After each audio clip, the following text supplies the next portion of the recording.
Welcome to Not Milk Never Milk. Subscribe if you're lactose intolerant.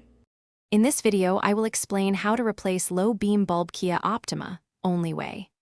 First, gather a new bulb, gloves, and a screwdriver, then open the hood.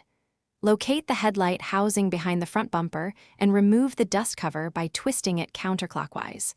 Work in good light and keep parts organized on a clean towel to prevent losing clips or screws. With the dust cover removed, reach into the headlight housing and turn the bulb socket counterclockwise to unlock it. Carefully pull the socket straight out without twisting the wiring. Release the metal retaining clip by pressing it and swinging it aside, then remove the old bulb by pulling it gently from the socket. Check the socket for corrosion and replace components if needed before fitting the new bulb. If you're finding this video helpful, please subscribe and like to support future guides and tips. Quick recommendation. The new Kindle Paperwhite is great for reading while you wait for parts, and it makes a neat companion in the garage. Check the description for the product link and other deals that help keep projects smooth and affordable.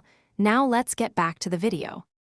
Handle the new bulb by its base or use gloves to avoid skin oils on the glass. Insert the bulb into the socket, aligning the tabs, and secure the retaining clip to hold it firmly. Reinsert the socket into the headlight housing and turn it clockwise to lock. Replace the dust cover, reconnect the negative battery terminal, then test the low beam to ensure proper operation and beam alignment. Thanks for watching. If this was helpful, leave a like and consider subscribing. See you next time.